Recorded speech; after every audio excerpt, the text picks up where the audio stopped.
Itong bahay ko. Ito mo? Ito lang kasama ko sa loob ng kwarto. Pero, minsan lang, pag bagong niligo siya.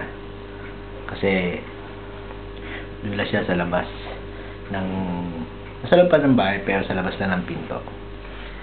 Pakita ko sa yung buong bahay ko. Pakita ko sa iyo ang buong bahay. Yan.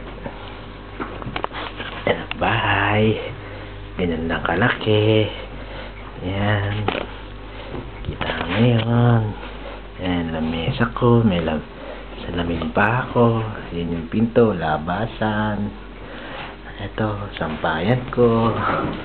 Kulit nila kasi. Yan. Maleta. Ano pala? Ba ito? Travel bag. Malit na upuan. May isang upuan. Lamesa, sira. Kita mo yung ilalim. Mga tubig. Juice. Soft drinks. Yan lang. Ito lang ang gamit ko sa loob ng bahay. Ha? Ayun. Bawon nandoon.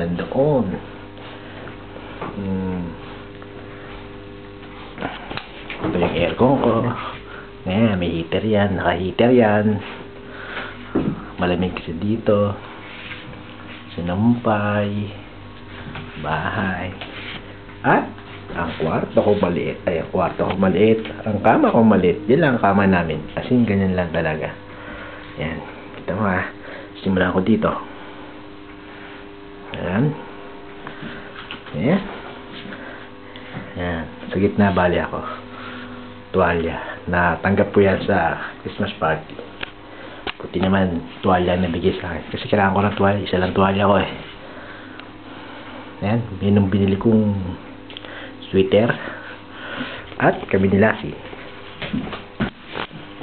Diba Lassie? Diba? Okay.